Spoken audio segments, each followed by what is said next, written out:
4 মাসের মেয়ে নিয়ে যেদিন প্রথম দিদির বাড়ি গেলাম, জামাইবাবুর পিসি চোখ বড় বড় করে বলল, এই বাবা রিনি, তোমার মেয়েটা তো একেবারে ইঁদুরের বাচ্চার মতো একটুখানি হয়েছে গো। মেয়েটাকে ঠিক করে যত্ন করো না নাকি? নাকি জন্মের সময় কোনো অসুবিধে ছিল?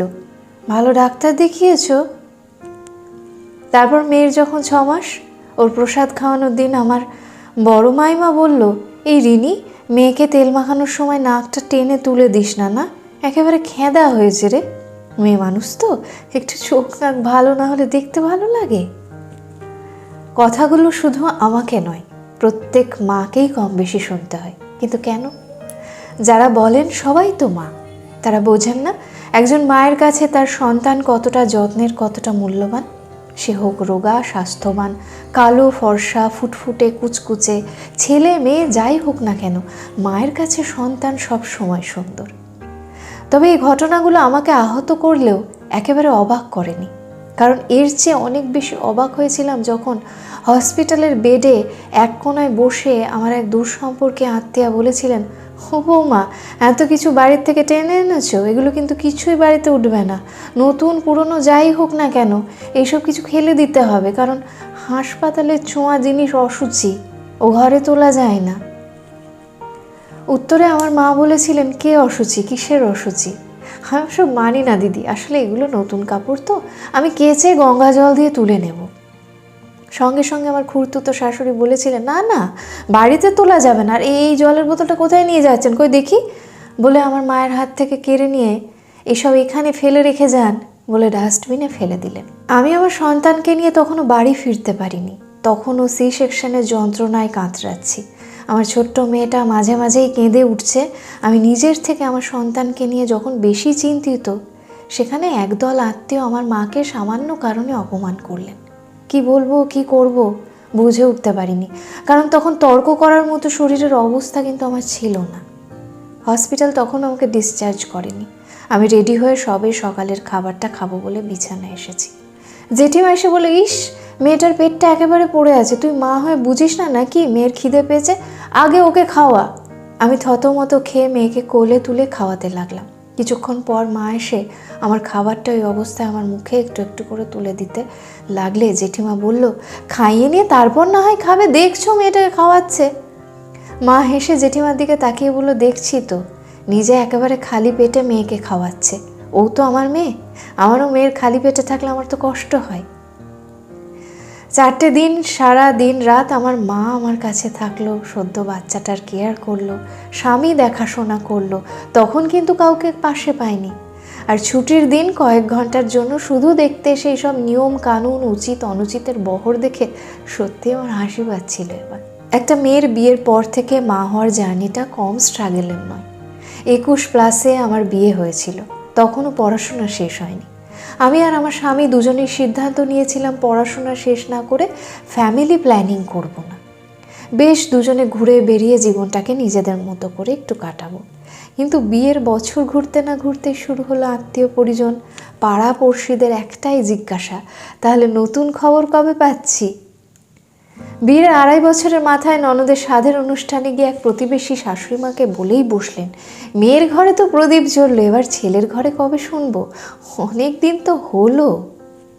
আমি উত্তর দিতে পারতাম, দিইনি, কারণ নিজেদের বেডরুমে নেওয়া একান্ত ব্যক্তিগত সিদ্ধান্ত অতগুলো লোকের সামনে ব্যাখ্যা করতে রুচি হয়নি আমার। যাই হোক, অবশেষে বিয়ের 5 বছরের মাথায় আমার মা হওয়ার সুযোগ এলো।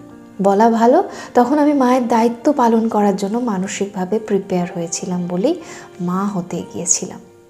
খবর শুনে তো দুবারই সকলের খুব খুশি।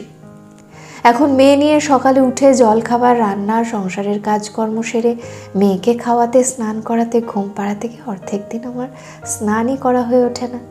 সন্ধে দিয়ে রাতে রুটি তরকারি করে মেয়েকে সঙ্গ দিতে গিয়ে চুলে চিরুনি পড়ে না। রাতে ঘাড়ে বালিশ নিয়ে কোলে মেয়ে নিয়ে জোর করে চোখ দুটো খুলে রাখতে হয়। শাশুড়ি মা শুধুই অভিযোগ করেন, নাতনির ঠিক মতো পেট ভরছে না, অথচ কোনোদিন ভুল করেও জিজ্ঞাসা করলেন না আমার খাওয়া হয়েছে কিনা। এভাবে আধ খাওয়া, কাক স্নান, আধ ঘুমে কাটে দিনের পর দিন, রাতের পর রাত। বেড়াতে আসা পিসি শাশুড়িকে একদিন রাতে একটু রাখতে বলায় বলেছিলেন, সারাদিন পর আমি আর এই বয়সে কি বাচ্চা রাখতে পারি? এত অধৈর্য হলে চলবে? আমরাও তো সব সামলে তখন রাতের পর রাত জেগেছি, তবুও তো তোমরা সব সুযোগ সুবিধা পাচ্ছ, তাতেও সামলাতে পারছো না। বুঝেছিলাম আমি এতটা বোকা যে মানুষগুলো কোনোদিন আমার কষ্টই বুঝলো না, আমার একটু কেয়ার করলো না, তাদের কাছ থেকে সাহায্য চাওয়াটাই তো আমার চরম বোকামো। এখন মেয়ের বয়স 1 বছর। এই 1 বছরে আমার তেল শ্যাম্পুবিহীন চুল উঠে টাক পড়ে গেছে, চোখের নিচে ঘন কালি। জোর করে ঘুম আসতে না দিয়ে দিয়ে ঘুম আর সেভাবে আসেই না। বেলা 12টায় জল খাবার খাওয়া অভ্যাস হয়ে গেছে। দামাল মেয়ের পেছনে দৌড়াতে দৌড়াতে আর কোমরের ব্যথা ফিল হয় না, রাতে পিঠের বালিশ দিয়ে জেগে থাকা দিব্যি সহ্য হয়ে গেছে। সেদিন আমার ছোটবেলার বান্ধবীর সঙ্গে রাস্তায় দেখা। আমি হেসে দৌড়ে যেতেই ওর প্রথম কথা ছিল, এই রিনি তুই তো একেবারে বুড়ি হয়ে গেছিস রে, 25-এই তোকে 1 বাচ্চা না 4 বাচ্চা ঠাকুমা মনে হচ্ছে, বলে নিজের রসিকতায় নিজেই হাসতে লাগলো। এরপর থেকে বাইরে বের হতে ইচ্ছে হয় না। বাপের বাড়ি এলে তোতো দিদিরা চোখ টিপে বলে, কিরে পেটটা এত ফুলে আছে কেন, আরেকটা হবে নাকি? সেদিন মেয়েটাকে কোলে নিয়ে সামনের দোকানে টুকটাক জিনিস আনতে গেছিলাম। রাঙা কাকিমা জানলা দিয়ে মুখ বাড়িয়ে বললেন, ও বৌমা এই রোদে একটা ছাতাও নাওনি? একে তো মেয়েটা কালো হয়েছে, এই রোদে কাঠকয়লা হয়ে যাবে তো। রাঙা কাকিমা কিন্তু এই রোদে মেয়েটার শরীর খারাপ করবে বলে উদ্বিগ্নতাটা প্রকাশ করতে পারতেন।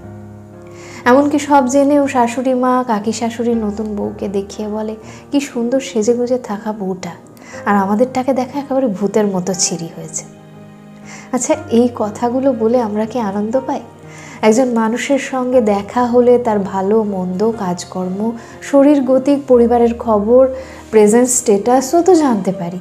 তা না করে বেশিরভাগ সময় কে অসময়ে বুড়িয়ে গেল, কার মাথায় টাক পড়লো, কোন মেয়েটা সরকারি চাকুরে কাকুরবিকে বিয়ে করলো, কোন বেকার ছেলেটা ভালো মেয়ে পটালো, কার বাচ্চাটা স্পেশাল চাইল্ড হলো, এইসব নিয়ে এত আলোচনা, এত আঘাত কেন? কঠিন সময় ল্যাং মেরে মস্করা করে মানুষকে দুমড়ে মুচড়ে না দিয়ে তো আমরা অন্য ভূমিকাও নিতে পারি। মানুষকে আলটপকা কথা বলার আগে তার এই অবস্থার পেছনের গল্পটা মন দিয়ে শুনতে পারি।